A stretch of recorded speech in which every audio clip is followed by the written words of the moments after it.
Hello साथियों, एक बार पुनः आपका स्वागत है आपके YouTube चैनल सिलेक्शन पॉइंट पर। तो आज हम लेकर आए हैं चौहान वंश से संबंधित हमारी नेक्स्ट क्लास। पिछली क्लास में हमने किन किन बातों पर चर्चा की थी उन पर थोड़ी एक बार चर्चा कर लेते हैं। सबसे पहले हमने ये देखा कि चौहान वंश की उत्पत्ति किस प्रकार हुई थी, विभिन्न विद्वानों ने क्या क्या मत दिए थे। इसके बाद में इनका जो मूल पुरुष था वासुदेव चौहान, उनके बारे में चर्चा की। और अगली जो कड़ी में हमने बात की थी वो ये थी कि ये गुर्जर प्रतिहारों के सामंत थे और इनमें एक शासक हुआ था चौहान वंश में गुवक प्रथम, जिन्होंने स्वयं को स्वतंत्र किया था प्रतिहारों से। इसके बाद में वागपति राज आए थे जिन्होंने प्रतिहार शासकों को भी पराजित किया था। इसके बाद में विग्रह राज द्वितीय आए थे और विग्रह राज द्वितीय के बाद में जो शासक बना था वो गोविंद तृतीय था और गोविंद तृतीय को वेरीगढ़ की उपाधि भी दी गई थी पृथ्वीराज राज विजय नामक ग्रंथ में। वेरीगढ़ का अर्थ होता है शत्रु संहारक। इसके बाद में हमने पृथ्वीराज प्रथम के बारे में पढ़ा था, जिनका अभिलेख हमें जीर्ण माता के मंदिर रेवासा से प्राप्त हुआ था। ठीक है। और उसके बाद में हमने जो हमारा चौहान वंश का प्रमुख शासक था विग्रह राज के बारे में पढ़ा था। और मैंने आपको कहा था जो हमारी पिछली क्लास थी कि विग्रह राज और के बारे में जितनी भी बातें हैं वो आप सभी याद रख लेना, कंठस्थ कर लेना, क्योंकि ये परीक्षा की दृष्टि से बहुत बहुत बहुत महत्वपूर्ण है। क्योंकि कोई भी आप एग्जाम उठा कर देख लेना, उसमें विग्रह राज से संबंधित एक प्रश्न अवश्य आया हुआ है, तो आप इन बातों को ध्यान में रख लेना। और विग्रह राज के बारे में कुछ विशेषताएं, जैसे उन्हें सपादलक्ष के चौहानों का स्वर्णकाल कहा जाता है, उन्हें कवि बांधव की उपाधि दी गई थी, उन्होंने एक संस्कृत पाठशाला बनाई जिसे कुतुबुद्दीन ऐबक ने 2.5 दिन के झोंपड़े में तब्दील कर दिया था। इसके अलावा उन्होंने हरकेली नाटक भी लिखा था। और उनके जो दरबारी थे सोमदेव, उन्होंने ललित विग्रह राज नामक ग्रंथ की रचना की थी। और एक रचना और बता देता हूँ मैं आपको, बिसलदेव रासो, ये जो कि नरपति नाहले के द्वारा रचित थी। ठीक है, इनके बारे में चर्चा किया था। और ये विग्रह राज वो प्रथम चौहान शासक थे जिन्होंने दिल्ली पर अधिकार किया था। इन बातों के बारे में हमने हमारी जो पहली क्लास थी उस पर हमने चर्चा की थी। ठीक है, इसके अलावा कुछ और बातें हैं जो परीक्षा की दृष्टि से महत्वपूर्ण है, उन पर भी मैं आपको थोड़ी बता देता हूँ। कि हमने एक तो अभिलेख का जिक्र किया था बिजोलिया जी, तो बिजोलिया शिलालेख का संबंध किस वंश से है? चौहान वंश से। और उस शिलालेख में लिखा गया है सांबर झील का निर्माण करता वासुदेव चौहान इसी चौहान वंश का प्रथम शासक था, या मूल पुरुष था या आदि पुरुष था। इसके अलावा जीर्ण माता के मंदिर से मिला अभिलेख भी चौहान वंश से संबंधित है। इसके अलावा हर्षनाथ का शिलालेख जो 973 ईस्वी में मिला था वो भी चौहान वंश से संबंधित है। और एक शिवालेख का लेख मिलता है जो विग्रह राज चतुर्थ का है, उसी लेख में ये जिक्र किया गया है कि वह प्रथम चौहान शासक था जिसने दिल्ली पर अपना अधिकार किया था।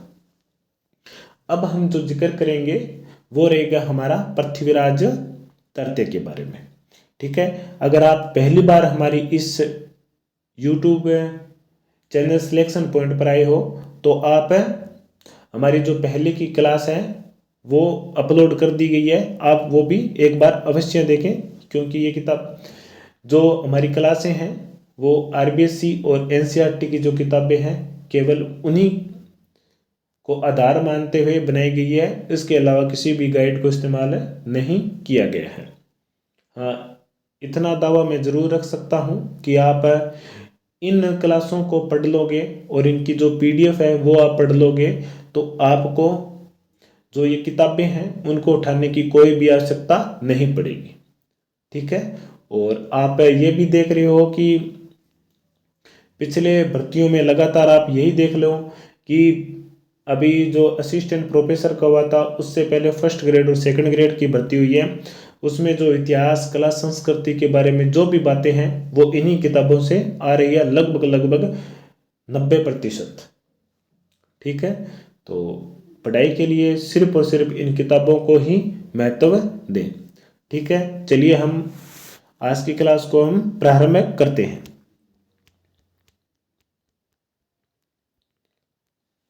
सबसे पहले पृथ्वीराज तृतीय। पृथ्वीराज तृतीय का जो शासन काल रहा है वो कब से कब तक है? 1177 से लेकर के 1192 तक। कब से? 1177 से लेकर के 1192 तक का काल पृथ्वीराज चौहान का रहा है, चौहान वंश। इसके बाद में हम बात करते हैं पृथ्वीराज चौहान का जन्म है वो 1166 ईस्वी में हुआ था। कब हुआ था? 1166 ईस्वी में हुआ था। यह अपने पिता सोमेश्वर की मृत्यु के बाद में 11 वर्ष की अल्प आयु में चौहान साम्राज्य का शासक बने थे। विग्रहराज चतुर्थ के बाद में जो चौहान वंश का शासक बना था ना, वो कौन था? सोमेश्वर था, पृथ्वीराज चौहान तृतीय के पिता। ठीक है। पृथ्वीराज चौहान का जन्म 1166 ईस्वी। इसके बाद में उनके पिता सोमेश्वर की मृत्यु हो गई थी और ये 1177 में चौहान वंश के शासक बने थे। जब ये शासक बने थे तब इनकी आयु अलग थी। इसके लिए उनकी माता कर्पूर देवी और उनके जो सेनापति भुवनमल और प्रधानमंत्री कदमदास ने इनकी सहायता की थी शासनकाल में। पृथ्वीराज चौहान अपनी माता कर्पूर देवी, प्रधानमंत्री कदमदास और सेनापति भुवनमल की सहायता से राज्य का शासन आसानी से संभाल लिया था।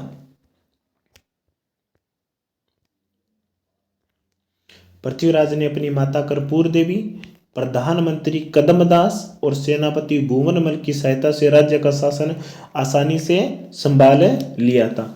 इस बात को अब मोस्ट इंपॉर्टेंट करके ध्यान में रख लेना, परीक्षा की दृष्टि से ये बात बहुत उपयोगी रहेगी। इसके बाद में 1 वर्ष के बाद में माता के संरक्षक में रहने के बाद उन्होंने 1178 में पृथ्वीराज ने शासन की बागडोर अपने हाथों में ली थी, क्योंकि 1 वर्ष तक उन्होंने शासन की जो नीति प्रणाली थी उनको अच्छी प्रकार से समझ लिया था। और उसके बाद में ये 1178 में उन्होंने अपने जो शासन की बागडोर थी वो वास्तविक रूप से अपने हाथों में ले ली थी। और उन्होंने सबसे पहले जो दिग्विजय की नीति अपनाई थी उसका अनुसरण करते हुए उन्होंने अपने चाचा अप्रांग्य को, क्या नाम था? अप्रांग्य, और उनके भाई नागार्जुन के विद्रोह का दमन किया था। कहां पर? गुरुग्राम में। कहां पर? गुड़ग्राम या गुरुग्राम में, एक ही बात है कि पृथ्वीराज ने सबसे पहले शासन बनने के साथ ही किनके विद्रोह का दमन किया था? अपने चाचा अप्रांग्य और उनके भाई नागार्जुन का। किसका? अप्रांग्य और नागार्जुन के दमन का विद्रोह किया था। चलिए आगे चलते हैं। इसके बाद में पृथ्वीराज ने 1182 में गुरुग्राम और हिसार में जो भंडारक जातियां थी, जो मूल रूप से कहा थी कि सतलज प्रदेश की थी, इस उपद्रवी जातियों के विद्रोह का दमन भी किया था और अपनी उत्तरी सीमा को सुरक्षित भी किया था। कब? 1182 में पृथ्वीराज ने गुरुग्राम और हिसार में जो भंडारक उपद्रव जातियां थी उनका दमन किया और वहां पर शांति भी स्थापित की थी। गुरुग्राम और हिसार के आसपास की बसी हुई भंडारक जातियां, भंडारक नामक जो उपद्रवी जाति थी को पराजित किया और अपने राज्य की उत्तरी सीमा को सुरक्षित किया था। किसने? पृथ्वीराज चौहान ने। और इन भंडारकों के दमन के बारे में जीनपत सूरी ने भी उल्लेख किया है कि किस प्रकार उन्होंने, पृथ्वीराज चौहान ने इन भंडारक उपद्रव जातियों का दमन किया था। इसके बाद में हम बात करते हैं पृथ्वीराज चौहान के अगले अभियान के बारे में। उसने 1182 में ही महोबा राज्य पर आक्रमण किया था और उस समय वहां का जो चंदेल शासक था वो परमर्दी देव था। कौन था? परमर्दी देव। पृथ्वीराज ने 1182 में महोबा राज्य पर आक्रमण किया और इस युद्ध में चंदेल शासक कौन था? परमर्दी देव के 2 सेनापति आला व उदल लड़ते हुए वीर गति को प्राप्त हुए थे। कौन? पृथ्वीराज ने जब 1182 में महोबा राज्य पर आक्रमण किया था तब वहां के शासक परमर्दी देव ने अपने 2 सेनापति आला और उदल को भेजा था जिन्होंने अपनी वीरता को परिचय देते हुए अपने साम्राज्य की रक्षा हेतु प्राणों का त्याग किया था। और इसके बाद में परमार्दी देव ने चौहान की अधीनता को स्वीकार कर लिया था और पृथ्वीराज चौहान ने वहां पर अपना एक अधिकारी को भी नियुक्त किया था। इतिहास में ऐसे दो सेनापति जोड़े में बहुत ज्यादा प्रसिद्ध हुए हैं, जैसे आला और उदल, गोरा और बादल रतन सिंह के समय, जेता और कुंपा महादेव के समय। और इतिहास में एक जोड़ और भी प्रसिद्ध है, रणथंभौर के चौहानवासी रणमल और रत्तीपार, वे तो काफी प्रसिद्ध है। चलिए आगे चलते हैं। जैसे ही महोबा राज्य पर अपना अधिकार किया तो महोबा राज्य में पृथ्वीराज ने पंजून राय, नाम क्या नाम है, पंजून राय, ये भी परीक्षा की दृष्टि से बहुत महत्वपूर्ण है। अगर कठिन प्रश्न बनेगा तो इसी प्रकार के प्रश्न बनेंगे कि महोबा राज्य पर अपना अधिकार करने के बाद में पृथ्वीराज चौहान ने वहां पर अपना किस अधिकारी को नियुक्त किया था, तो उसका उत्तर रहेगा पंजून राय। कौन था, पंजून राय।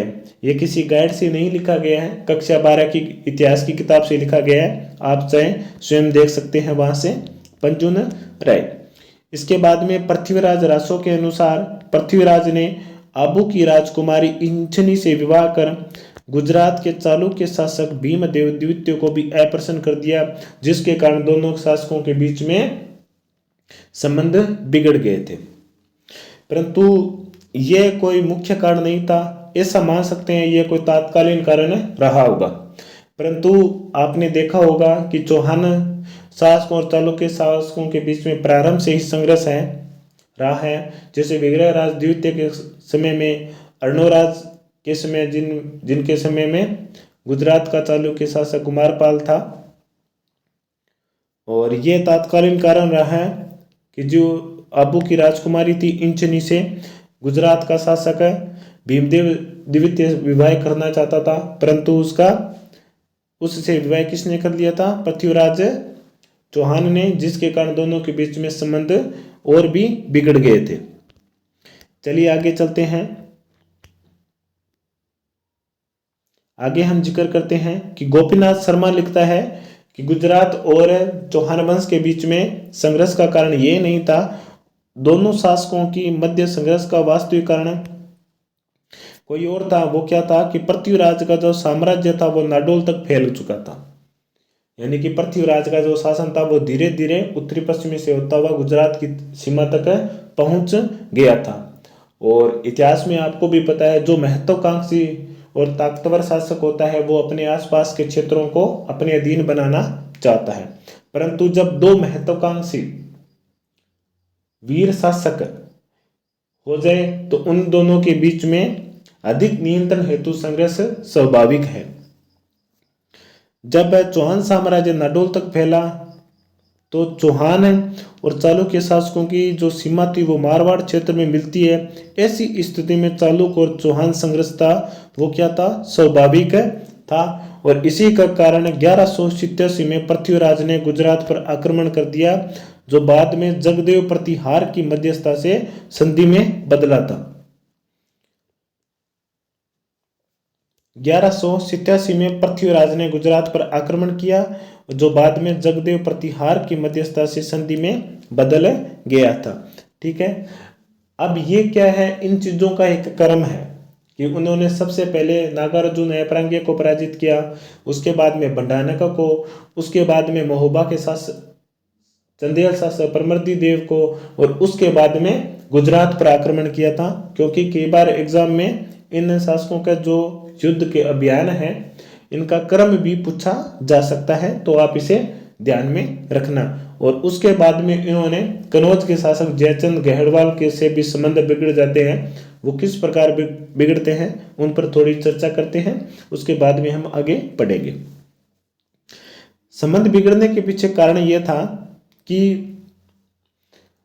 दिल्ली पर उस समय पृथ्वीराज चौहान ने अपना अधिकार कर रखा था, और जो कनौज का शासक था जयचंद तात्कालीन, वो भी दिल्ली पर अपना अधिकार करना चाहता था, जिसके कारण दोनों के बीच में जो संबंध थे वो कड़वे बने हुए थे।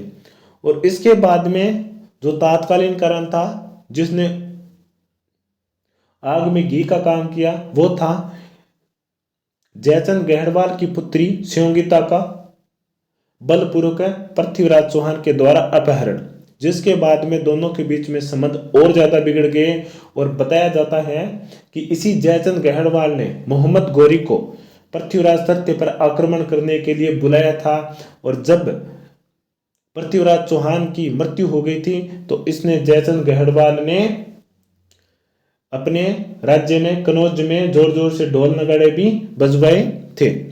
ठीक है, एक कहानी तो ये है। इसके अलावा कुछ ग्रंथों में एक अलग कहानी के रूप में बताया जाता है कि जयचंद गहड़वाल की पुत्री स्योंगिता और पृथ्वीराज एक दूसरे से प्रेम करते थे। और जब जयचंद को इस बात का पता चला तो उसने अपनी पुत्री का स्वयंवर रच दिया, और जिसमें पृथ्वीराज चौहान को आमंत्रित नहीं किया था। और उसे अपमानित करने के लिए जो महल था, महल के दरबार के जो बाहर बाग है जहां पर पहरेदार खड़े होते हैं, वहां पर उनकी एक लोहे की प्रतिमा खड़ी कर दी। और ये प्रतिमा इसलिए की गई थी कि चौहान है हमारे पहरेदार हैं, इस प्रकार का वाक्यांश किया गया था।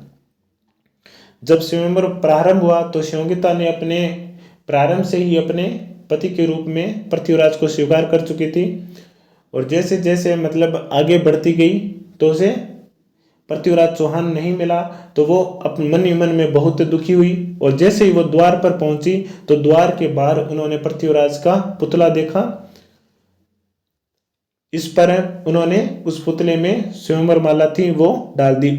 उसी समय पृथ्वीराज चौहान भी वहां पर आ गए थे और वहां से वह स्योंगिता को उठाकर ले गए थे, जिसके बाद में जयचंद ने अपनी सेना से उनका पीछा भी किया था, परंतु उसे सफलता नहीं मिली थी, जिसके कारण जयचंद और पृथ्वीराज के बीच में संघर्ष जो कड़वाहट थी वो और ज्यादा बढ़ गई थी। ठीक है, ये कहानी थी। परंतु परीक्षा में इस प्रकार की कहानियां नहीं पूछी जाती हैं, जैसा कि मैंने आपको पहले ही क्लास में अवगत करवा दिया था कि मैं कहानियां कम बताऊंगा और जो फैक्ट हैं परीक्षा की दृष्टि से वो ही बताऊंगा, क्योंकि परीक्षा काल बहुत कम रहा है, तो जल्दी जल्दी आपका रिवीजन हो जाए। इसमें मेरा ही फायदा है और आपका तो होना ही है। ठीक है, मुझे भी ऐसा गर्व होगा कि कोई बच्चे हैं जो मेरे बनाए हुए हस्तलिखित नोट्स से पढ़कर उनका सिलेक्शन हुआ है, तो मैं और ज़्यादा खुश होऊंगा। ठीक है दोस्तों, चलिए आगे चलते हैं और लाइन टू लाइन इन बातों को हम पढ़ते हैं। पृथ्वीराज के समय कनौज का शासक कौन था? जयचंद गहड़वाल। मुख्य बिंदु ये है। इसके अलावा पृथ्वीराज चौहान के द्वारा दिल्ली पर अधिकार करने के कारण जयचंद्र के मन में वैमनस्य प्रारंभ से उत्पन्न हो गया था।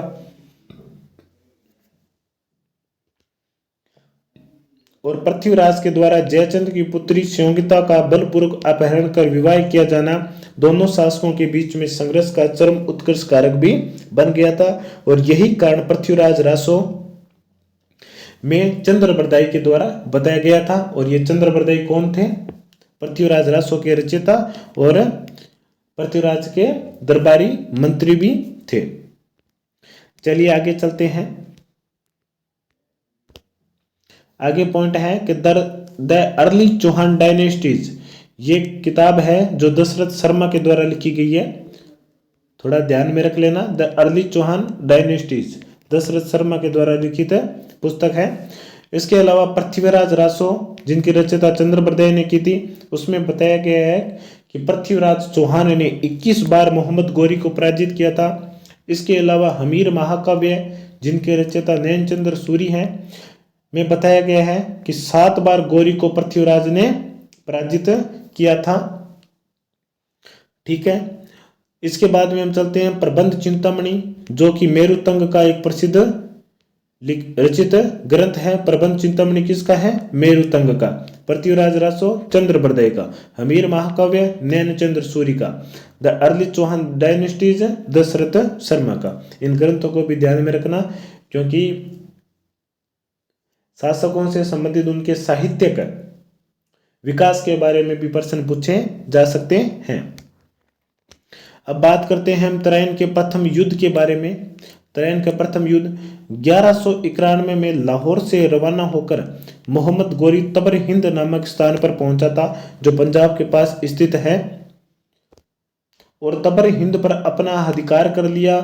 और अधिकार करने के बाद में वो कहां पर आ गया था? तराइन के मैदान में। कहां पर? तराइन के मैदान में आ पहुंचा था। और ये तराइन का मैदान कहां पर स्थित है? तराइन का मैदान कहां पर स्थित है? तराइन का मैदान हरियाणा में स्थित है।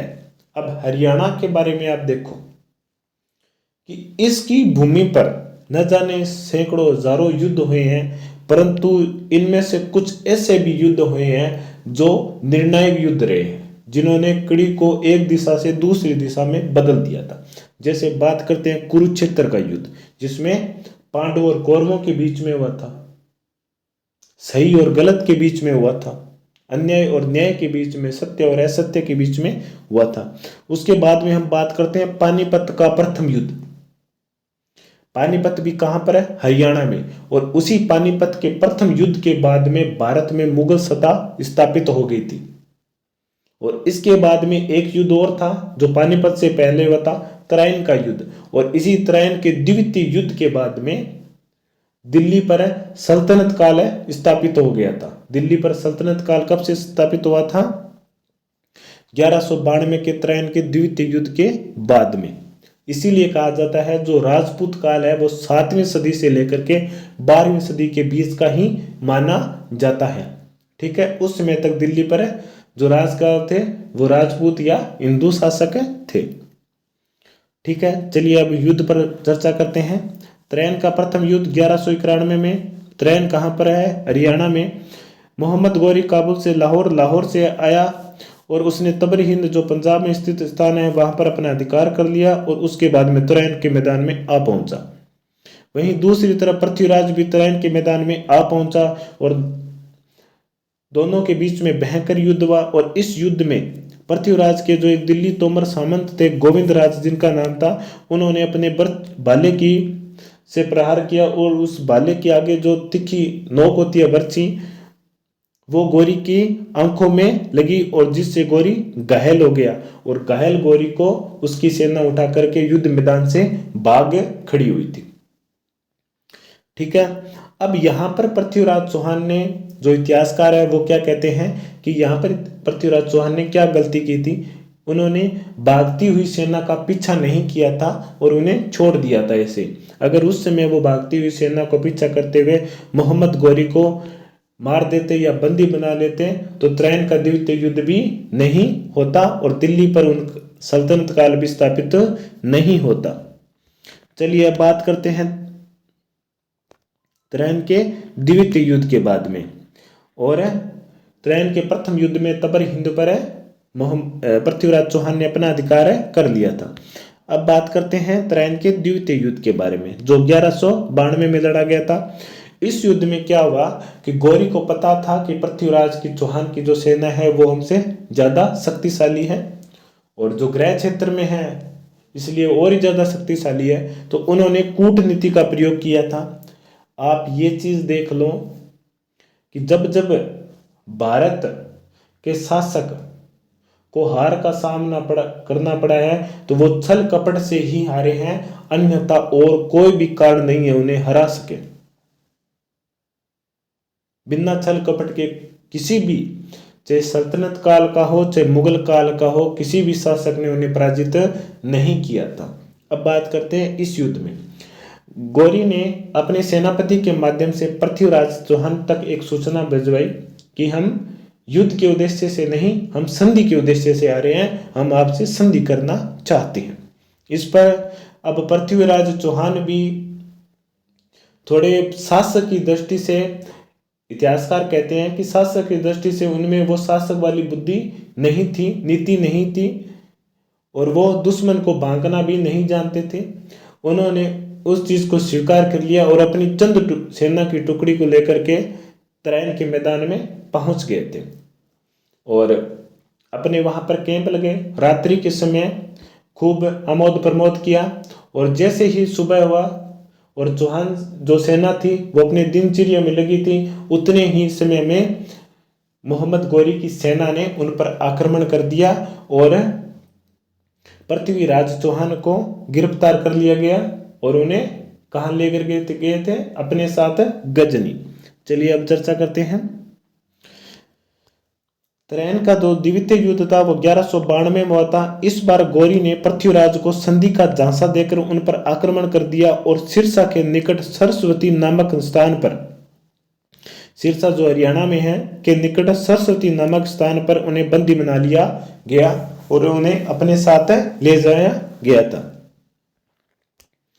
पृथ्वीराज रासो के अनुसार गौरी पृथ्वीराज को गजनी ले गया और वहीं पर एक शब्द भेदी बाण प्रतियोगिता हुई थी जिसमें पृथ्वीराज ने मोहम्मद गौरी को मार डाला और स्वयं को भी मार डाला था। किस प्रकार हुआ ये बात कि जब गजनी में मोहम्मद गौरी के द्वारा और उनके सेनापतियों के द्वारा पृथ्वीराज चौहान का शोषण किया गया था और उन्हें मजबूर किया गया कि आप हमारी अधीनता स्वीकार कर लो, परंतु वो तो चौहान के चौहान थे और उन्होंने अपनी किसी भी प्रकार की अधीनता को स्वीकार नहीं किया था और उनकी आंखें भी फोड़ दी गई थी गौरी के द्वारा। और उसके बाद में कहा जाता है किसमें, पृथ्वीराज रासो नामक ग्रंथ में चंद्रबरदाई लिखता है कि एक शब्द भेदी बाण प्रतियोगिता करवाई गई थी जिसमें पृथ्वीराज चौहान ने मोहम्मद गौरी को मार डाला था। किस प्रकार, चलिए उसके बारे में कहते हैं। क्यों, जब पृथ्वीराज को गिरफ्तार करके बंदी बनाकर गजनी लेके गए थे तो उसके साथ उनका मंत्री और उनका दोस्त चंद्रबरदाई भी था। चंद्रबरदाई ने एक बात कही कि 4 बांस 24 गज, कि 4 बांस 24 गज अंगुल अष्ट प्रमाण, कि 4 बांस 24 गज और अंगुल अष्ट प्रमाण ता ऊपर सुल्तान मत चुको रे चौहान।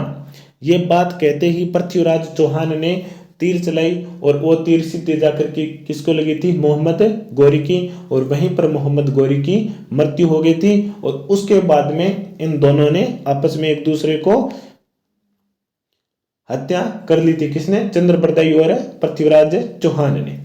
परंतु ये बात सिर्फ कथानक मानी जाती है क्योंकि इतिहासकार ये कहते हैं कि मोहम्मद गौरी की जो हत्या थी वो 1206 में खोखर जाटों के द्वारा की गई थी। हाँ, ये प्रतियोगिता अवश्य करवाई गई थी और उस प्रतियोगिता में उन्होंने तीर भी चलाया था, परंतु वो तीर मोहम्मद गौरी के नहीं, उनके भाई गयासुद्दीन था, उनको लगा था और उनकी हत्या हो गई थी। इसके बाद में इतिहासकारों ने इसे जोड़ दिया कि मोहम्मद गौरी की हत्या की गई थी। ठीक है दोस्तों, चलिए आगे चलते हैं। यह त्रायन का जो द्वितीय युद्ध था वो निर्णायक युद्ध था। इसके बाद में दिल्ली पर तुर्क शासकों यानी सल्तनत शासन स्थापित हो गया था। पृथ्वीराज को राय पिथौरा भी कहा जाता था। पृथ्वीराज को राय पिथौरा भी कहा जाता था। इसके अलावा पृथ्वीराज ने स्वयं दल पुंगल यानी कि विश्व विजेता की उपाधि भी धारण की थी। किसने, पृथ्वीराज ने दल पुंगल यानी कि विश्व विजेता की उपाधि भी धारण की थी। अब थोड़ी बार चर्चा करते हैं पृथ्वीराज चौहान की हार का कारण, कि पृथ्वीराज चौहान क्यों हारे थे। तो सबसे पहले उन्होंने क्या किया, जो अपने आसपास के जितने भी शासक थे, जैसे महोबा के शासक, गुजरात के चालुक्य, कनौज के गहडवा, इन सभी शासकों का अपना निजी दुश्मन बना रखा था जिन्होंने त्रैन के युद्ध में पृथ्वीराज चौहान का साथ नहीं दिया था, पहला कारण। दूसरा कारण यह था कि वो भांक नहीं सका था कि मोहम्मद गौरी उनके साथ संधि के लिए आ रहा है या युद्ध के लिए। अगर वो संधि के लिए ही आ रहा था तब उनको उन पर इतना विश्वास नहीं करना चाहिए था। 2 कारण। और तीसरा जो कारण था वो ये था कि त्रैन के प्रथम युद्ध में जब मोहम्मद गौरी की सेना भाग रहा था तो उसे जाने दिया, और वो उनकी गलती मानी जाती है इतिहासकारों के द्वारा। ठीक है, ये थे हमारे पृथ्वीराज चौहान, और पृथ्वीराज चौहान के साथ ही अजमेर के चौहान वंश था वो समाप्त हो गया था। ठीक है, पृथ्वीराज के दरबार में कौन कौन से? विद्यापति गौड़, वागीश्वर, जनार्दन, जयानक, विश्वरूप और आसादर, ये प्रमुख विद्वान थे। इसके अलावा चंद्रबरदाई जो उनका राजकवि था, उन्होंने उनके द्वारा रचित ग्रंथ है पृथ्वीराज रासो, हिंदी साहित्य का प्रथम महाकाव्य माना जाता है। कौन सा माना जाता है? पृथ्वीराज रासो हिंदी साहित्य का प्रथम महाकाव्य माना जाता है। ठीक है, पृथ्वीराज रासो को हिंदी साहित्य का प्रथम महाकाव्य ग्रंथ भी माना जाता है। इसके अलावा जैनक के द्वारा पृथ्वीराज विजय नामक ग्रंथ की भी रचना की गई थी। और एक बात और बता देता हूं, नरपति नाल,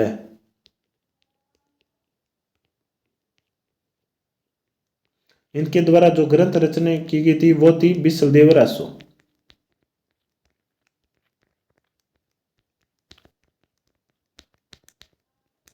ठीक है, ये भी थोड़ा इंपॉर्टेंट है, ध्यान में रखना। ये थी दोस्तों हमारी आज की क्लास, और आज की क्लास में हमने चौहान वंश का जो प्रमुख प्रतापी शासक था पृथ्वीराज चौहान तृतीय के बारे में हमने अध्ययन किया कि किस प्रकार वो शासक बने, उनके माता पिता सोमेश्वर, माता कर्पूर देवी, और जो अब वो अल्प आयु में शासक बने तो भुवनमल और कदमदास ने उनकी सहायता की थी। और उसके बाद में जब वास्तविक रूप से सत्ता की बागडोर अपने हाथों में ली तो उन्होंने सबसे पहले नागार्जुन और अपरांग्य को पराजित किया, के विद्रोह का दमन किया। उसके बाद में भंडारकों का, इसके बाद में महोबा के शासक चंदेल शासक परमर्दी देव को पराजित किया। इसके बाद में गुजरात के शासक पर आक्रमण किया। इसके बाद में उन्होंने जयचंद गहड़वाल के पुत्री शियोंगिता से कबलपुर का अपहरण किया।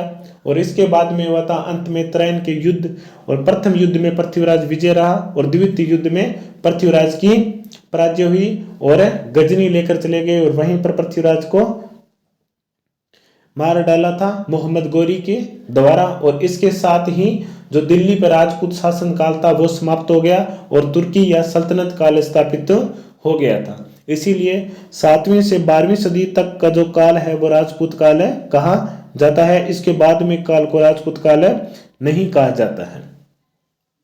ठीक है दोस्तों, ये थी हमारी आज की क्लास, और इसका जो पहला पार्ट था वो भी अपलोड कर दिया गया है। आप वहां से जो चौहान वंश की उत्पत्ति और उनके प्रारंभिक शासक है उनका अध्ययन कर सकते हो। और इन जो क्लासों का जो पीडीएफ है वो हमारे टेलीग्राम चैनल पर अपलोड कर दी जाएगी पीडीएफ, और उसका लिंक है यूट्यूब चैनल के डिस्क्रिप्शन में दिया हुआ है। ठीक है दोस्तों, धन्यवाद जो आप हमसे लगातार जुड़े रहे हैं। और परीक्षा का काल है तो सोच समझ के और फिक्स सिलेबस और पाठ्यक्रम को बनाकर ही अध्ययन करना है। ऐसा नहीं है कि कभी कोई किताब उठा ली कभी कोई किताब उठा ली, ऐसी तैयारी नहीं करनी है। आपने जो प्रारंभ में मान लो कि आज आप तैयारी करने बैठ गए हो, रिवीजन करने बैठ गए हो, या फिर आपने सोच लिया कि 5 से 6 महीने पड़े आपको फर्स्ट ग्रेड या सेकंड ग्रेड की तैयारी कर रहे हो, तो आप ये चीज़ ध्यान में रख लो कि मुझे इन किताबों से यह टॉपिक पढ़ना है, इसके अलावा कोई इस टॉपिक को कहीं से भी नहीं पढ़ना है। ठीक है, जैसे मैं राजस्थान के जीके के बारे में बताता हूँ तो कला और संस्कृति से संबंधित आप सिर्फ और सिर्फ क्या कौन सी किताबों पढ़ेंगे, जो 10वीं की और 9th क्लास की जो किताबें हैं हमारा राजस्थान अध्ययन से संबंधित, वो क्लासें ही किताबें पढ़ें, और इसके अलावा और कोई भी किताबें ना पढ़ें। ठीक है, और अगर आपके पास समय नहीं है तो आप इन नोट्सों को पढ़ सकते हैं। ये नोट्स उन्हीं किताबों के आधार पर बनाए हुए हैं। ठीक है दोस्तों, और एक बात और, रीट के जितने भी अभ्यर्थी हैं जो पेपर देने जा रहे हैं उनको लिए सिलेक्शन पॉइंट परिवार की ओर से बहुत बहुत बेस्ट ऑफ लक और शुभकामनाएं। आप जरूर अपने लक्ष्यों में सफल होंगे। ठीक है दोस्तों, मिलते हैं अगली क्लास में। जय हिंद, जय भारत।